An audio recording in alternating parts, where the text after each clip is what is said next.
Hi fantasy fiction fans, and welcome to Myth and Magic, a fantasy writer's kit bag. I'm fantasy writer Neil Mack, the author of Moondog and the Reed Leopard, and I want to share my love of folklore, local history and nature mythology with writers and creatives like you on my regular podcasts. It's designed with fellow indie publishers and writers in mind, but all fans of fantasy fiction are very welcome to join in. In my fantasy writer's kit bag, writers, artists and creatives will find lots of ideas and discussion about things such as potions, dark arts, fabulous creatures, folktale studies, nature lore, and the interesting history behind the myth and magic that underpins our understanding of the fictional universe.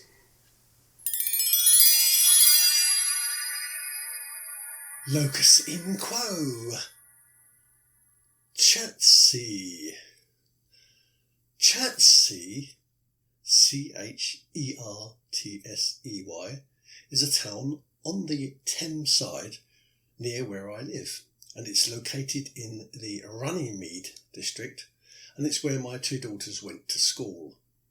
The town is located in the ceremonial county of Surrey and grew around the successful Abbey of Chertsey, which was founded in 666 AD. And after Henry I of England granted the town a market charter of its own in around 1100, it made it one of the oldest and first market towns in England. The word Chertsey originates from the 7th century and was first Chertsey or Kerosege, which is Cerotesege, and this meant the island of Cerotis. The island, in this case, is probably an island that's been created by two rivers, because Chertsey not only sits on the river Thames, so the Thames flows through the city, but also the beautiful river Bourne wriggles through it, and the Bourne joins the river Thames as a tributary just outside Weybridge. During the 5th and the 6th centuries, Surrey was conquered and colonised by the Saxons. And in fact, Surrey is derived from the word Suthrige or Suthrige, Suthrige, which is the Saxon word for the southern region of their realm. But we assume that the area came under the rule and domination of Kent in the 7th century because the abbey was founded under the patronage of King Ecgbert of Kent, and the abbey was the important religious institution of the Anglo-Saxons and the Anglo-Saxon domain. Until then, the kingdom of Surrey, though, did have its own kings, and we certainly know of two, King Thrythelwold and King Thrytheric. Surrey and Chertsey's inland position meant that the area was protected from attacks by the Scandinavian Vikings, who mostly made coastal incursions. But obviously Chertsey is set back, it's inland. But in 851 AD, an invasion force of Danes arrived at the mouth of the Thames in a fleet of approximately 350 ships, which probably carried around about 15,000 soldiers. The Danes arrived in Surrey, but were greeted by King Athelwulf of Wessex and his army at a mysterious location in Surrey that's said to be Ackley, Aclea, or also in Old English, Oakfield, and this has often been anglicised to mean Oakley, Oakley. The Danes were defeated in a magnificent victory at Ackley, and possible suggested sites of the Battle of Ackley include Ockham, that's a place that's been occupied since at least the Middle Bronze Age period, 1100 BC, or Ockley, a Roman settlement, or the most likely of all, Oxted, which comes from the Saxon word Axted, Acstede, which means the place where oak trees grow, although nobody knows for sure where the Battle of Ackley actually took place. But the Danes took revenge and they invaded the town of Chertsey and looted the prosperous abbey in the middle of the 9th century. And the Danes were expelled, probably by King Edgar of England, and he refounded the abbey and he established new abbey lands, and the town was strengthened and expanded as well. And the abbey and the town of Chertsey became very rich in the late medieval period and became famous as the burial place of King Henry VI, who was King of England from 1422 to 1461. And he presided over the first civil war known as the War of the Roses. And according to legend, he lost his wits, he lost 2 kingdoms, and he lost his only son in that war. During his life, he founded the Eton College, which is just up the road. He also founded King's College, Cambridge, and with another, he founded the All Souls College, Oxford. But he died in the Tower of London. He was probably killed. He was originally buried at Chertsey. His body was taken to Chertsey Abbey, but his body was later transferred to St George's Chapel in Windsor Castle, where most of the royal family are buried. And of course, Chertsey Abbey was dissolved altogether by King Henry VIII in 1537.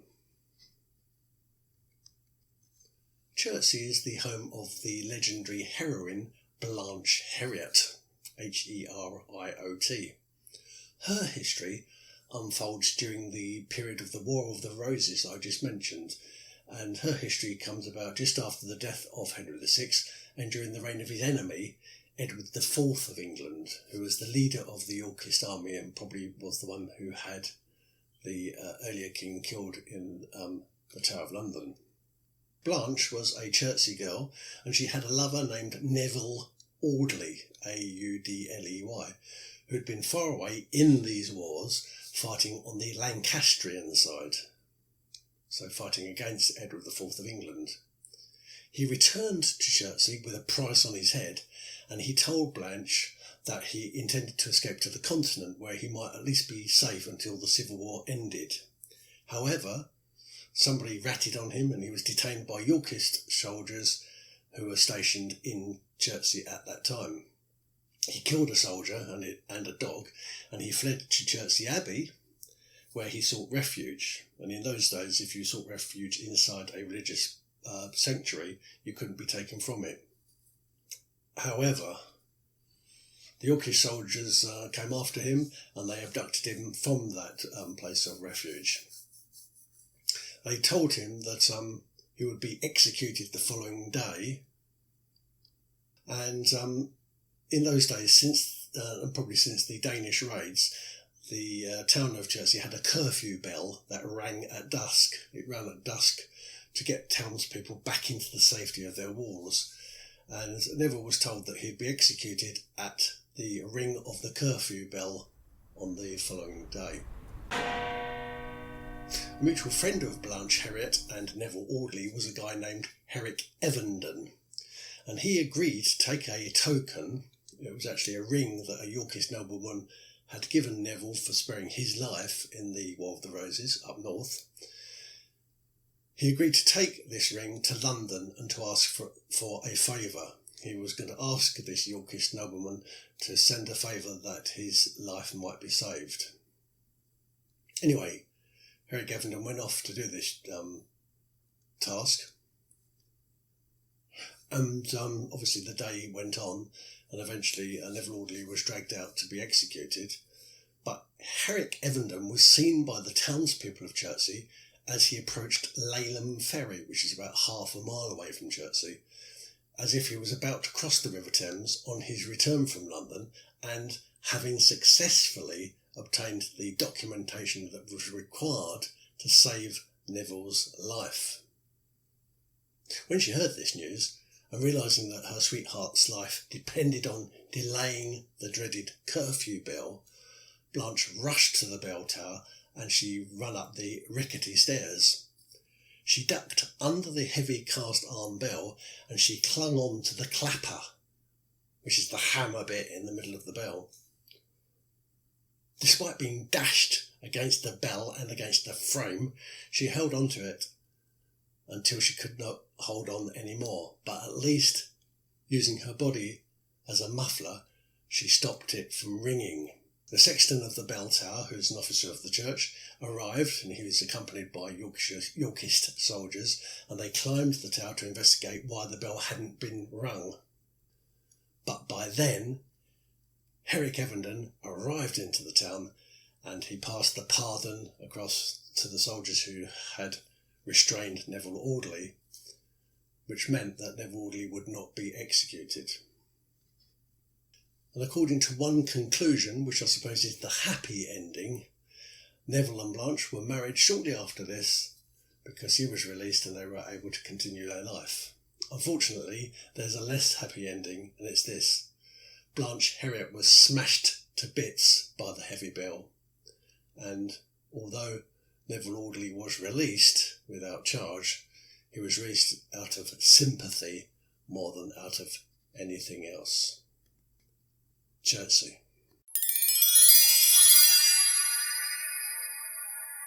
Magic word of the week, goblinoid.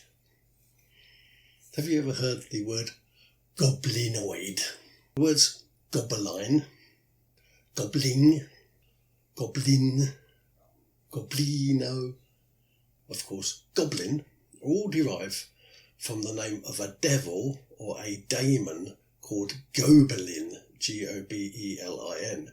And this creature haunted the area around Evreux, Evreux, which was an immensely ancient town in the French region of Normandy. And this haunting happened probably in the late 11th or early 12th century. It suggested that this original goblin was related to an older German house spirit known as the kobold, K-O-B-O-L-D.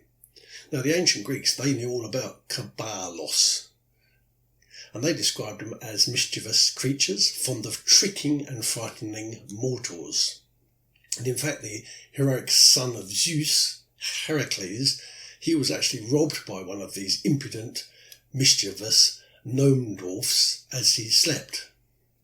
All such creatures, kobolos, and all of the goblin-type creatures are, for convenience, known as goblinoid. But they all originate either in the kobolds or in the Evreux gobelin. It is said that goblins live in hollows in the rock, or hollows in a cliff, or hollowed out earth. And this is probably where we get our word goblet from, because a goblet is a bowl-shaped drinking vessel. And it's likely that heavy use of a goblet during a party in the evening will have consequences the following day, and these may best be described or explained away by the presence of goblins. For example, I seem to have lost my purse of gold. I suppose nowadays it would be, I seem to have lost my iPhone. I wonder where it is. I bet a goblin robbed me during the night while I slept. The term goblet, by the way, G-O-B-L-E-T-T-E, can be used to refer to female goblins. Knockers, K-N-O-C-K-E-R-S,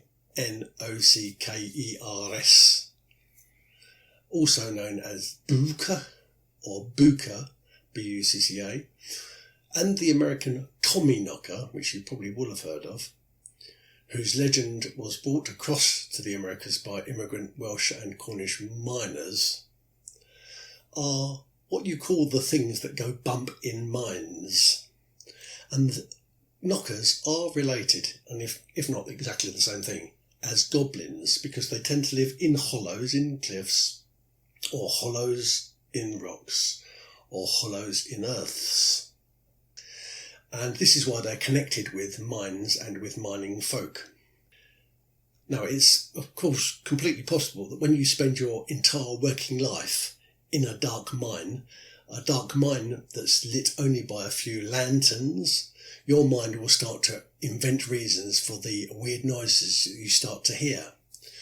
And knockers, in addition to providing an explanation for the weird bumps and grinds and groans that you hear in a cave, often used to provide a handy excuse for lost candles and lost pickaxes and lost protective clothing.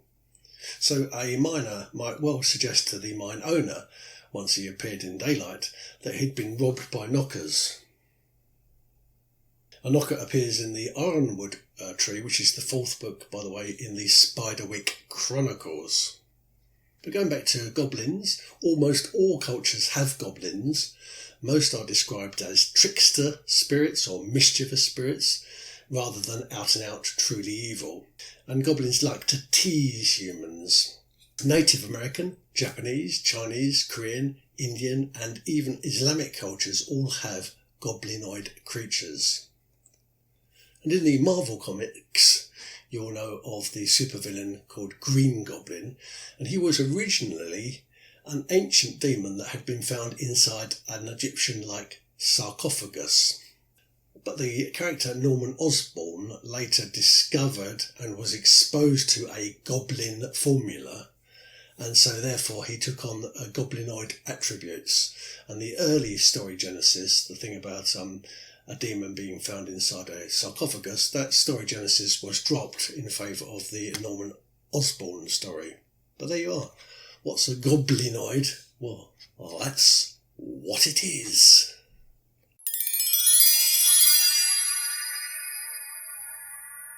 Fancy writer's definition. This week, tumulus.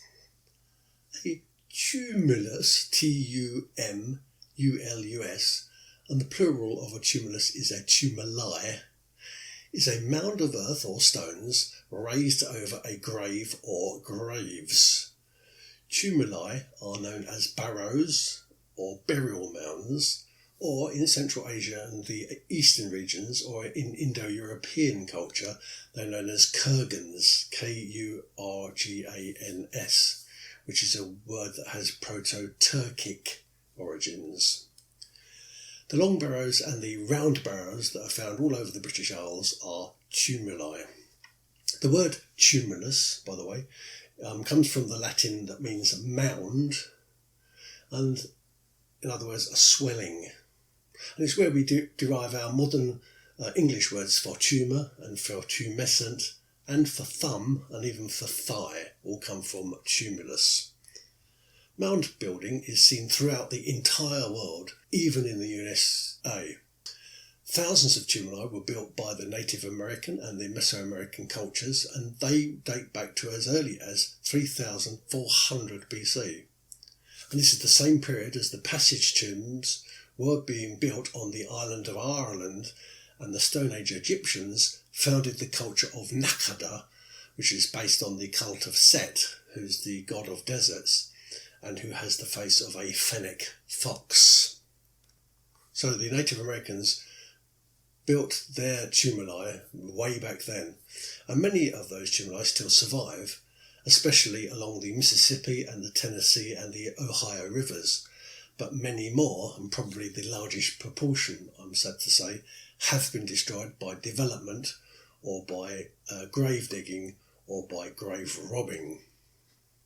Due to their link with cosmology, and that's because astronomers and archaeologists believe that some burial mounds are aligned to astronomical cycles and patterns, tumuli have gained a reputation for being mythological, religious and even esoteric in nature. Some ufologists maintain that extraterrestrial visitors still use the ancient tumuli, perhaps as aids to their navigation, but it's also been suggested that they might use tumuli as power sources because the tumuli are often built on supposed ancient lines of magnetic energy. And this perhaps explains their connection, the connection of tumulis, with crop circles and with cattle mutilations in and around the same areas we might find them. So you often see that if you find burial mounds, you'll also find crop circles and cattle mutilations. I'm slightly off track for a moment, but it helps. In the 1920s, the English amateur antiquarian Alfred Watkins posited the notion that ancient paths of energy, which he described as ley lines, L-E-Y lines, connected many of these tumuli, along with other landmarks such as Roman remains, existing churches and other topographic features. He brought his theory to the public in a famous book called The Old Straight Track. And although Watkins never attributed any supernatural significance to his ley lines, the idea was later taken up by figures in the counterculture movement, who tended to attach a sacred significance or a mystical power to these lines and to the associated tumuli. In his 1961 book, Skyways and Landmarks, for example, Tony Wedd, W-E-D-D, suggested that these ancient markers guided alien spacecraft on their visits to Earth. Now, this is quite interesting because it also fits in with a Chinese belief. In Chinese culture, the same sort of lines that connect ancient burial sites are known as dragon paths. And there's loads of insights associated with these, and they've been accumulated into a pseudo-scientific theory that's known as geopathology. And this is that the Earth has inherent radiation, and this radiation affects all life. And there's also been some study into what's known as telluric currents, T-E-L-L-U-R-I-C, and these are geomagnetically induced low-frequency currents that flow around the Earth. Now, we know that they do because that's how we find the North Pole. These Earth currents are also described by counterculture thinkers as a spiritual force, as well as what we know they are, which is a weak electrical force. Although the weak electrical force that surrounds this Earth gives us an atmosphere which stops the incursion of dangerous particles. So although we call it a weak electrical force, it's actually very valuable to us. Now, we assume that some creatures, including birds and turtles, for example, can detect the Earth's magnetic field, and they use these fields to navigate during navigation. And it's also possible that the ancient hunter-gathering communities followed their herds, and these herds of beasts also used magnetic fields on their seasonal migrations. So, for example, we know now that wildebeest use more or less the same ancient route as all of their predecessors before on their migration across the Serengeti, and their migration is followed by the Maasai people. And we know that wild deer and cows tend to align their bodies north to south whilst they relax. So it's guessed that they are able to sense magnetic fields, which is why they sit that way. So it's not crazy to hypothesize that early humans possibly built their mounds, built their tumuli on these lines, because these lines were discovered by early humans because they were following the herds down these very well-used tracks. Anyway, nowadays the tumuli are often described as our magical landscape. And because of that, Druids and pagans, modern-day Druids and modern-day pagans, tend to congregate at these mounds at certain key dates, especially using the astrological and the astronomical calendar. And finally, I just wanted to add that hobbits, which are obviously the fictional human-like race of creatures that star in the novels by J.R.R. Tolkien, inhabit the Shire in the fictional Middle-earth, but they live in smeals or smiles, which are hobbit burrows, and these are dug into the hills. Tumescent places in the hills. Does that ring a bell? It's said that Tolkien was inspired by seeing grassy tumuli when he described Hobbiton. So the Fancy Writers definition this week, tumulus.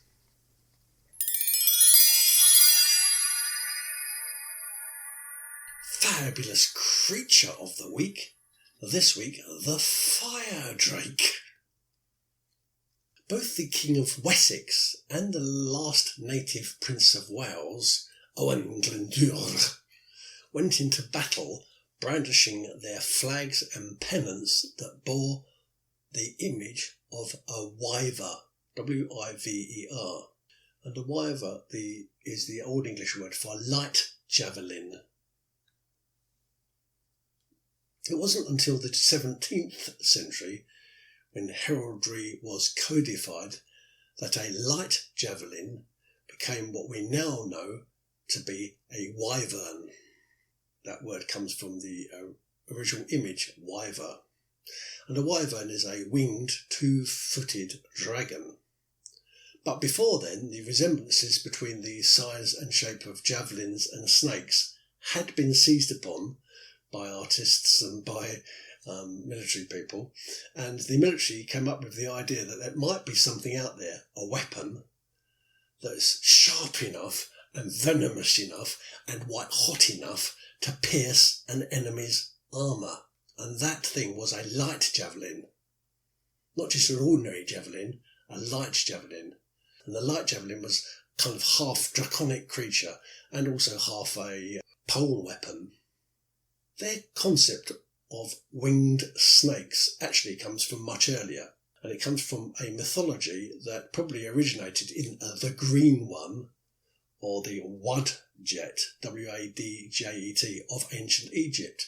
And this is a snake-headed female deity that was seen as a protector goddess of Lower Egypt. In Proto-Indo-European mythology, in the mythology that predates all other mythologies, and predates the ancient Greek figure Helios. But in that mythology, they believe, the hunter-gathering people believed that a sun god rode across the sky in a chariot, and the chariot was drawn by winged dragons. So a firedrake, to sum it up really, comes from the original word for dragon, which is Draco, and it's normally portrayed as a wyver, so it's normally portrayed as a light javelin, i.e. a snake-like creature with wings, perhaps without legs, but if it does have legs, the most it will have is two. And of course the creature spits out fire, or it spits out a laser beam, or it spits out poison. It might even spit out deadly ice splinters. And if it does, if it spits out deadly ice splinters or freezing fogs, then it's a firedrake, all one word. But that's your firedrake.